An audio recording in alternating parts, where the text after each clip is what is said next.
പരിപാടിയും ചെയ്തിട്ടുണ്ട്. പെയിന്റിങ്ങിന് പോയിട്ടുണ്ട്, വാർക്കപ്പണിക്ക് പോയിട്ടുണ്ട്.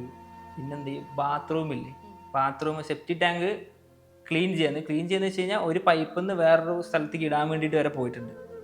ആ ഒരു സമയം അങ്ങനെയായിരുന്നു. എന്ന് വെച്ച് കഴിഞ്ഞാൽ പൈസ ഇല്ലെങ്കിൽ പ്രശ്നമായിരുന്നു ആ സമയത്ത്.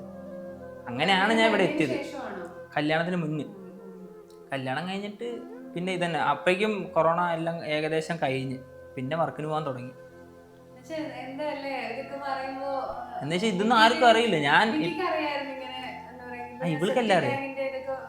പറഞ്ഞിട്ടൊക്കെ ഉണ്ട്, എല്ലാം പറഞ്ഞിട്ടുണ്ട്.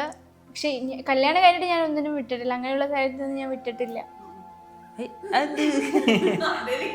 അല്ല, അങ്ങനത്തെ ഒരു സിറ്റുവേഷൻ വന്നു കഴിഞ്ഞാൽ പോണ. കല്യാണം കഴിഞ്ഞിട്ട് പിന്നെ അങ്ങനത്തെ ഒരു സിറ്റുവേഷൻ വന്നിട്ടില്ല. എന്ന് വെച്ചാൽ പൈസ ഇല്ലാണ്ട് മൊത്തത്തിൽ ഇരുന്നൊരു സിറ്റുവേഷൻ ഇല്ല. ഉണ്ടായിട്ടുണ്ട്.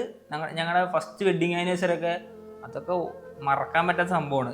ഫസ്റ്റ് വെഡിങ് ആനിവേഴ്സറിക്ക് കേക്ക് വാങ്ങാൻ പൈസ ഇല്ലാണ്ട് ഇരുന്നുണ്ട്. ഞങ്ങൾ കേക്ക് വാങ്ങാൻ പൈസ ഇല്ലാണ്ട് 100 രൂപ കടം മേടിച്ച് 500 കടം മേടിച്ച് കേക്ക് മേടിച്ച് വീട്ടിൽ കൊണ്ടുവന്നിട്ട് കേക്ക് ഇങ്ങനെ തുറന്നു നോക്കുമ്പോൾ കേക്കിന്റെ ഒരു സൈഡില്ല.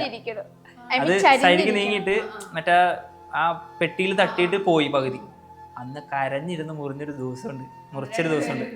രണ്ടുപേരും സീനായിരുന്നു അന്ന്. അത് കഴിഞ്ഞ് പിന്നെ ഇപ്പം എല്ലാം മാറി. ഇപ്പൊ ഭയങ്കര ഹാപ്പിയാണ്.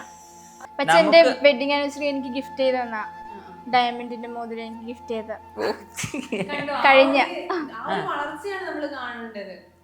എന്ന് വെച്ച് കഴിഞ്ഞാൽ കൂടെ ഒരാളെ സപ്പോർട്ട് ചെയ്യാനുണ്ടെന്നുണ്ടെങ്കിൽ നമുക്ക് എവിടെ വേണമെങ്കിൽ എത്താം. സപ്പോർട്ട് ചെയ്യാൻ ആള് വേണം.